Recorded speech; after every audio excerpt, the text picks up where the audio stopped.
Assalamualaikum warahmatullahi wabarakatuh. Selamat pagi anak-anak, bagaimana kabarnya? Semoga masih diberi kesehatan dan tetap dalam lindungan Allah Subhanahu wa Ta'ala. Amin. Baik anak-anak, ingat tetap patuhi protokol kesehatan dengan cara rajin-rajin cuci tangan, pakai masker, dan juga jaga jarak. Terima kasih.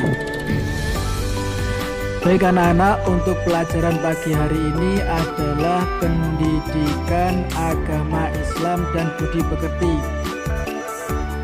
Bisa dibuka LKS-nya atau buku paketnya. Kita buka buku paket pendidikan agama Islam bab yang ketiga. Bab 3, yakni halaman 22 yang judulnya Aku Anak Soleh. Baik anak-anak, tentunya sebelum kita mulai pelajaran pagi hari ini, alangkah baiknya kita berdoa terlebih dahulu. Bismillahirrahmanirrahim. Rabbi zidni ilma warzuqni fahma, amin ya rabbal alamin. Terima kasih. Sekarang dibuka buku paketnya halaman 22 tentang Aku Anak Soleh. Perhatikan gambar berikut. Di situ ada seorang perempuan yang mengambil susu kambing, kemudian dibawa pulang. Kemudian dilaporkan kepada anaknya bahwa hasil susu pada hari ini kurang memuaskan. Kemudian sang ibu itu mau mencampur air susu itu dengan air biasa supaya menjadi lebih banyak, akan tetapi dilarang oleh sang anak. Nah, untuk cerita lebih lengkapnya buka halaman berikutnya. Jujur disayang oleh Allah. Jadi ceritanya begini anak-anak. Pada suatu malam itu ada Khalifah Umar bin Khattab ditemani dengan pengawalnya sedang berkeliling di negeri untuk melihat kehidupan rakyatnya.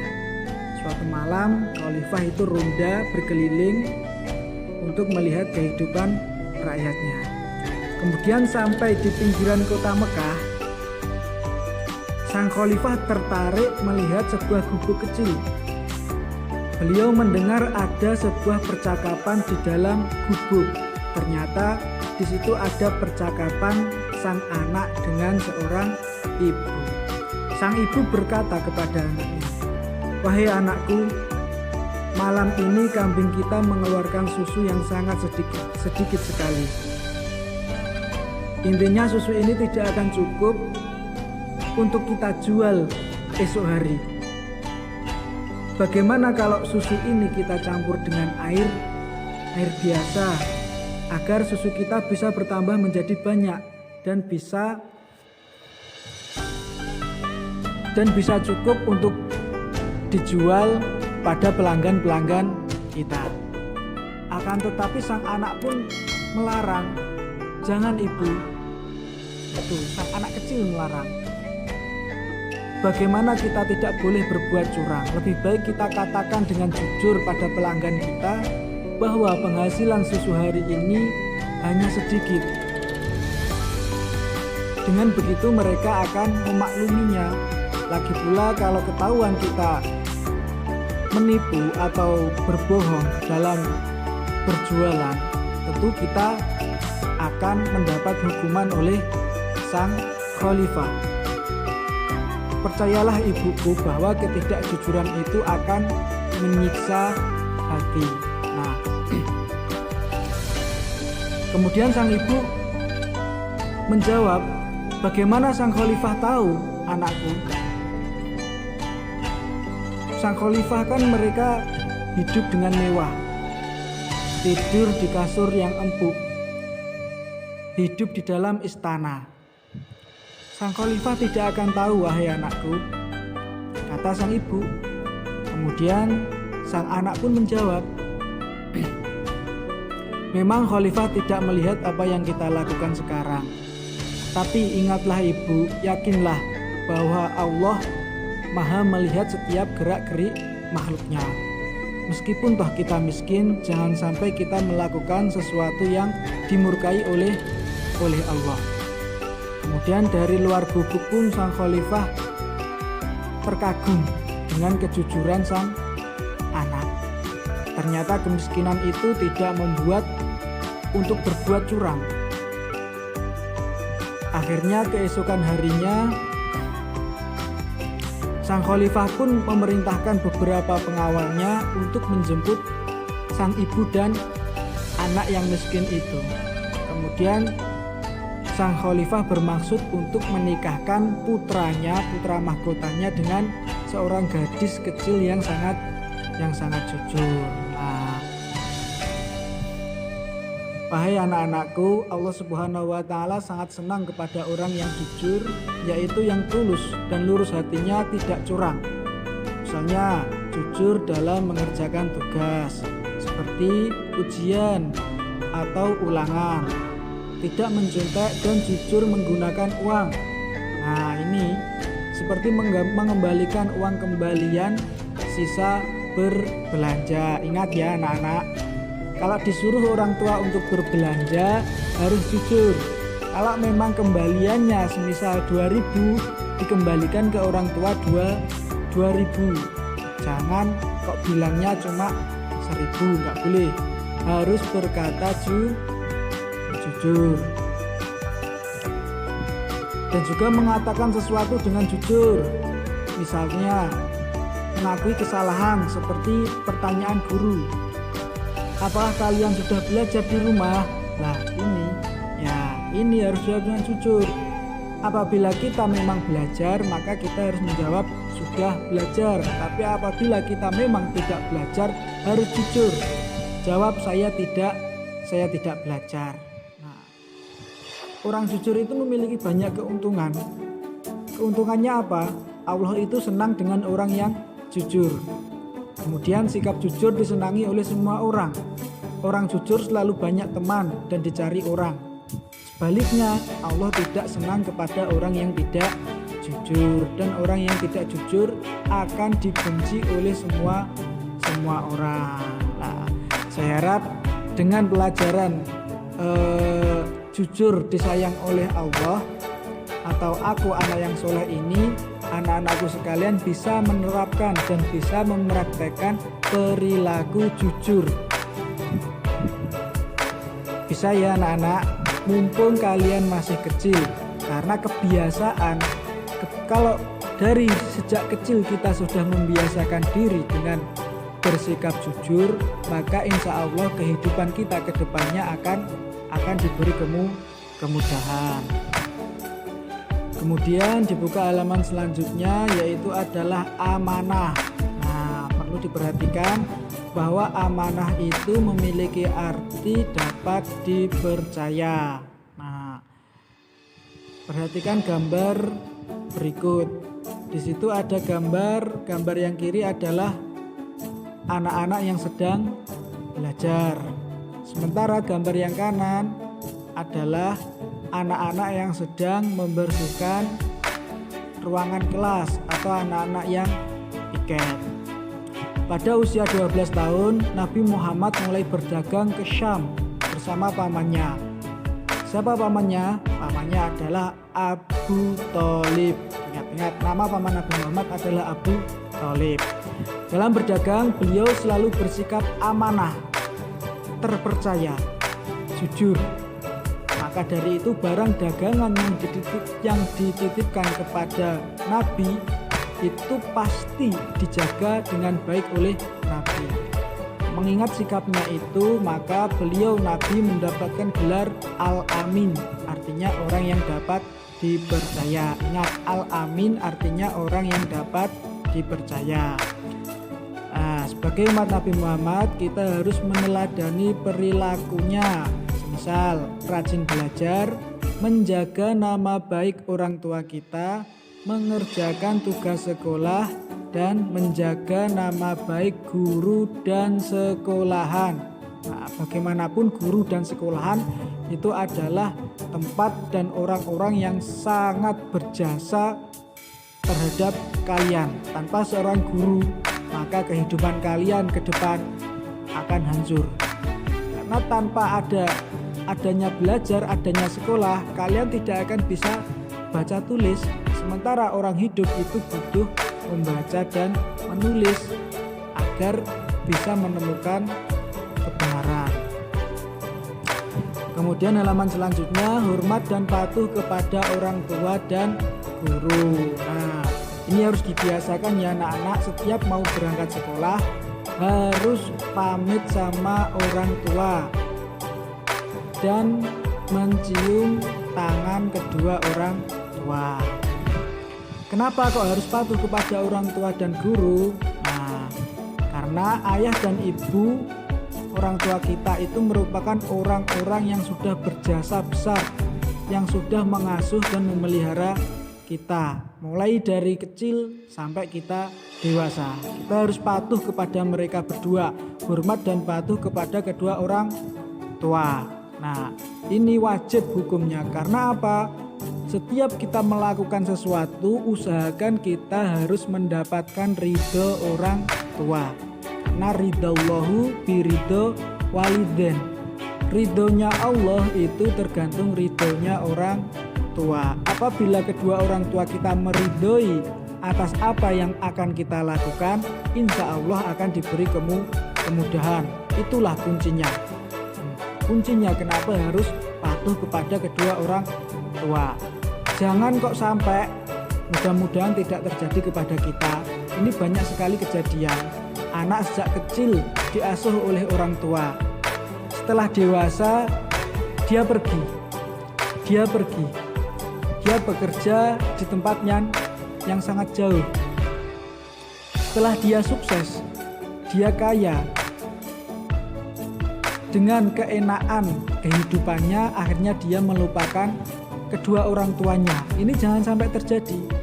Sementara orang tuanya di kampung itu sedang sakit-sakitan dan tidak punya biaya untuk berobat. Sementara anaknya yang jauh di sana kaya raya, hidup bermewah-mewahan, dan dia pun melupakan kedua orang tuanya. Lah, ini termasuk anak yang dolim, anak yang durhaka kepada orang tua. Jangan sampai, mudah-mudahan kita tidak menjadi anak yang seperti itu. Ya, ingat, tetap bagaimanapun keadaan orang tua kita, apapun profesi orang tua kita, itu tetap wajib dihormati. Ingat ya, wajib dihormati dan wajib patuh kepada orang tua. Dan ingat lagi, jangan sampai berani kepada kedua orang tua. Nah, ini diingat-ingat, jangan sampai berani kepada kedua orang tua. Bagaimanapun buruknya orang tua kita, bagaimanapun perilaku orang tua kita, jangan sampai kita berani membantahnya. Karena apa? Karena kalau pepatah Jawa itu ada istilah apa itu? Kualat ya, kualat. Kualat itu biasanya balasan atas perilaku kita sudah berani terhadap orang tua. Maka kita akan mendapatkan musibah kalau kita berani kepada kedua orang tua. Dan kita harus selalu mendoakan orang tua. Nah, beberapa contoh sikap anak menghormati dan patuh kepada orang tua adalah: 1. Patuh dan taat bila dinasihati orang tua atau guru, harus patuh, nggak boleh membantah. Kemudian nomor 2, rajin sholat dan belajar untuk memenuhi harapannya. Setiap orang tua pasti menginginkan yang terbaik buat anaknya.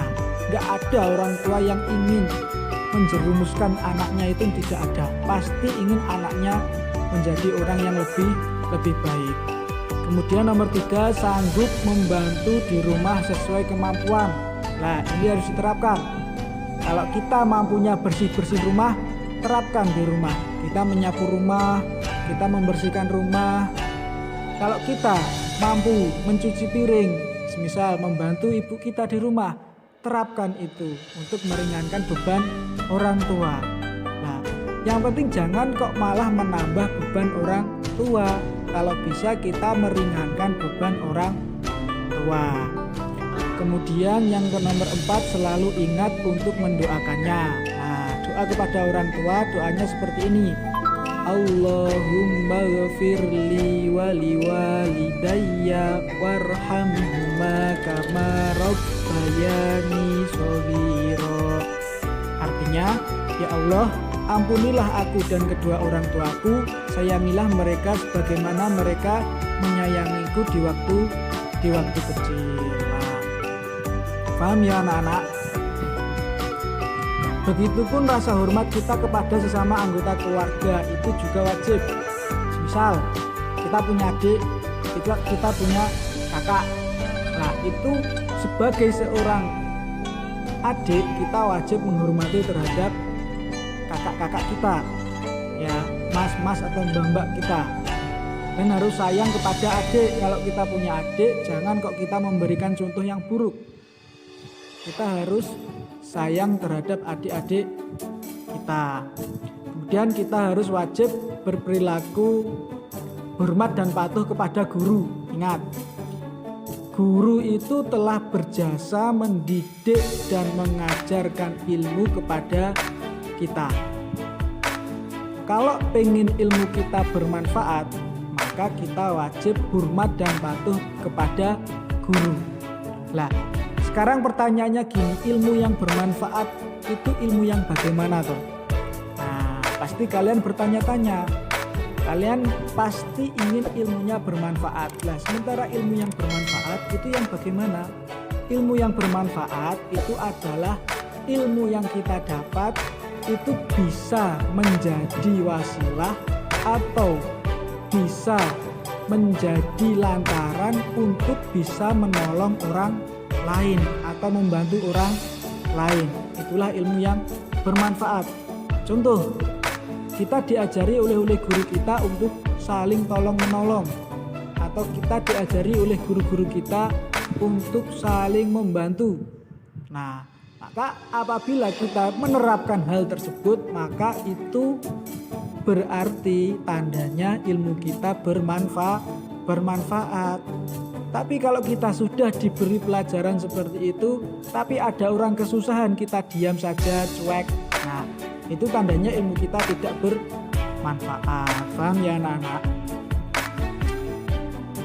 Kemudian, nah, contoh cara menghormati guru.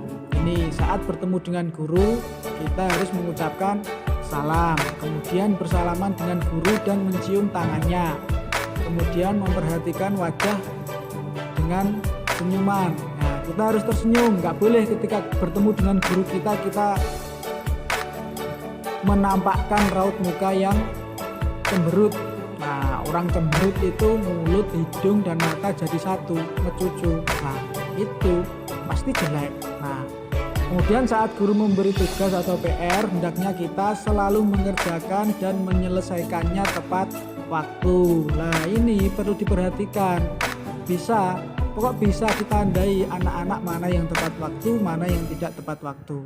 Kemudian tidak bermalas-malasan dan tidak mengeluh atas apa yang sudah diperintahkan oleh guru. Guru itu pasti memerintahkan kita, memberikan didikan kita itu dengan perintah yang baik, mengajari kita sesuatu yang baik.